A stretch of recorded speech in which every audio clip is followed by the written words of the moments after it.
MachineTutorials.com. What's some of the sources that you use? You know, because I mean, I'm in a unique position that I get to deal with a lot of different developers. So I have a totally different outlook than maybe the consumer. You know, where the consumer just Yeah, says, "Hey, these are some new drums." Where I get a chance to see the months that someone put into just a specific drum kit, just going out recording. So kind of talk about some of the source material. Not the, I mean, we can get into the actual design of the sounds, but even just the yeah, yeah. the I would process say of getting the the source sources, material. the sources oftentimes, I go two different ways. Like sometimes I'll let the sources dictate what the product will become, and sometimes I'll have the product dictate what sources I'm going to use. So, for instance, Dystopia, I had I had access to an amazing facility. I had access to a coal plant, a coal-fired power plant in New Jersey that's being decommissioned. And this place, I mean, is like you walk in there and it's literally like stepping back in time. It's just these old Bakelite knobs and just everything in there it's just huge, and it's for the most part empty because they only have I think two generators that run now, and the place was built for like 12 generators. It's huge, and tons of like iron and steel and concrete and just weird buildings off site that are not being used for anything. So you could literally go in there and like I would just bring mics and recording gear out there, and I'd go out there and drop a iron bar from 60 feet up in the air, go up all the way up the smokestacks and put my microphones inside of the smoke towers inside there, and then I'd go down and I'd start banging on stuff inside of the towers. So the sources would really range from just really interesting found sounds to for like the stim pack. I went and I had drum kits inside local studios that were used by some really great rock bands around the way. And I'd have it so that it was set up just like how they like to record. And then I would set up my own recording paths alongside that parallel, record those drums. So I would have these parallel paths. Then I would do things like get drums in. I have drum kits inside my home studio as well. I would use those. But I find a lot of the times I really like to use different spaces. Spaces to me are every bit as important as the sounds that you're recording. So if I'm going to, for instance, if I'm going to record percussion, I could record it in a dry area. Like I have a vocal booth. I have two separate vocal booths in my home studio.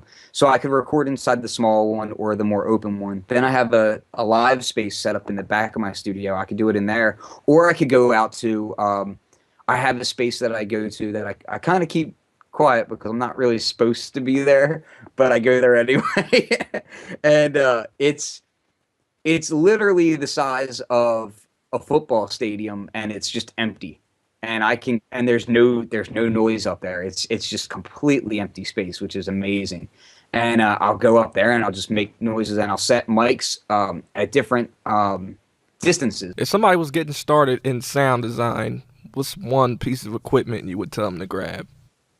The first thing that I would definitely point to is just any kind of portable sound recorder. It doesn't have to be the fanciest thing on the earth. I mean, you can go to Radio Shack and get a real cheap one. You can go to Best Buy, even has like the Zoom recorders. Those things are relatively inexpensive, and it'll get you to a point where you can get your feet wet. You can take those things out in the world and just do interesting things with them. Another great thing about having a cheap recorder is that you don't have to be super careful with it, because if it breaks, so what, right? So you can do things like, take that sound recorder, drop it in a bag of ice, and freeze it and record that sound, process it later. I do all kinds of odd things like that. Are we gonna get a Flux sound design course for the MT fam?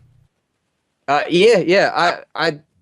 I'm gonna work up a short mini course on sound designing and being able to use Maschine and everything that it's capable of, kind of to the fullest. And I really want to help people who maybe are curious about sound design, get them into a position to where it gives them a running start. It gets them into a position where they can start making their own sounds and really start utilizing those sounds and sculpting and creating something new and original for themselves. So I'm going to come out with a video course that will focus on aspects of recording your own sounds and also on sound designing inside of Maschine as well, so that you can use what tools you already have and don't have to go spending an arm and a leg just to get some interesting new features, you know? Right, right. I also have on the Flux with It site, I do have a written article that is really based around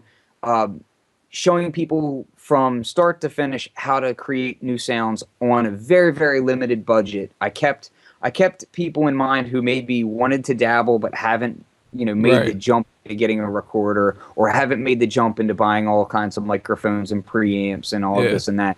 I wanted to take, yeah, I wanted to take the users through a journey of what do you have around your house? What do you have in your neighborhood that you can record and make an interesting sound with? And how would you go about it? What are different techniques that you would do? Everything from how mic placement is going to affect a sound to what sounds would be interesting to begin with. Right. Just to give you a little creative boost. Cool. Yeah, I pulled up the actual website. Looks like you got 7 parts already. So that's something that's available to everybody. But what you're talking about video wise is something that you're gonna Yeah, that's going to actually do be exclusive for the fam, for those in the fam that are interested in sound design or just kind of want to learn a absolutely. little bit better. Uh, Yeah, Machine Tutorials is pretty unique because when you go into that community, you're not dealing with a bunch of trolls. You're not there. There's no trolling. There's no egos. There's no you know, people trying to advertise all over the page. Like it's literally you go in there. It's a community of people trying to help each other. You've got your videos and Knox videos that are just amazing. I mean, the fact that you have what do you got over 400 videos now? yeah, we like over 500 now. Yeah.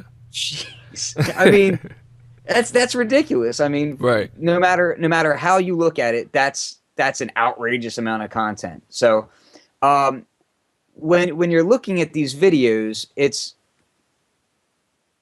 I mean, it inspires the community to want to help each other and say, "Oh, hey, well, I have this question," and then next thing you know, there's a new video up there. So Right. and it's not about oh, well, you should know how to do this or RTFM and all that. Yeah.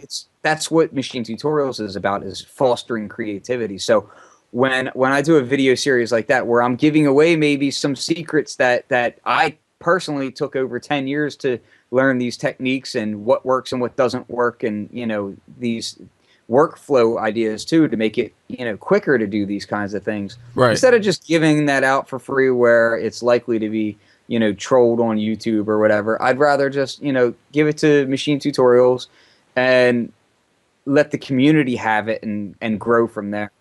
you know Cool, cool. That'll be dope. That'll definitely we're definitely gonna be looking forward to that, and we got it on video, so you can't go back on it now. We're gonna hold you to your word. All right. So what about before you go, anything that you got coming up that we should keep an eye out for, or any new Sure. products, any just Well, as you can see behind me, my studio is completely a wreck because I've been recording lots of new sounds. So first up, I have, of course, Machine Instrument Volume 1 is out right now. That's on bigfishaudio.com, and that is over 6.75 gigabytes of multi-sampled instruments, 256 patches for right. Machine. So I did that, and that's out now. You can swing over to Big Fish Audio and pick it up. Uh, I've got the Dystopia expansion pack and the Stim pack expansion pack that are out now. Right now, the Dominant Drums is next up to bat, and that will be the next commercial library. That is a library somewhat in the vein of Dystopia, in that it's a unique character, but it's all drums. There's a couple of instruments in there, but for the most part, it's all drums. Everything is pretty hard hitting. I ran everything through a ton of different gear, lots of layering. And I recorded sounds just from all over the place, everywhere from studios around here with rock drummers to running drums through my modular synthesis setup to putting things through AM radios and all kinds of Right. weird stuff. So that's going to be out soon. Really good stuff. And Nice. also, I have if you go to fluxwithit.com, you sign up for the newsletter. Every month I send out free drums. Now, the way to get the free drums, you have to sign up before the end of the month so that when the drum comes out, I shoot one email blast out, okay? You either get it or you miss it. One email blast, you get these free drums or free expansion packs for Maschine. And then if you miss that, still sign up because there'll be another one the next month. Each following month, the previous month, I put up for free on my website. Okay, so the way to get early access is to sign up for the newsletter, and then you're going to get those drums. And if you miss that, you can get the previous month's drums and wait for the next setup. This upcoming pack that I'm doing right now is all analog drums. Everything is run through modular synthesis and through a bunch of analog filters and analog stomp boxes and processors, self-resonations and feedback and lots of just interesting weird noise. So I highly recommend you get on to fluxwithit.com, sign up for the newsletter, and that way you can get access to all that. I don't do spamming of email boxes. I just, it's one email. You might get maybe 1 or 2 emails a month, something like that. Right. So sign up.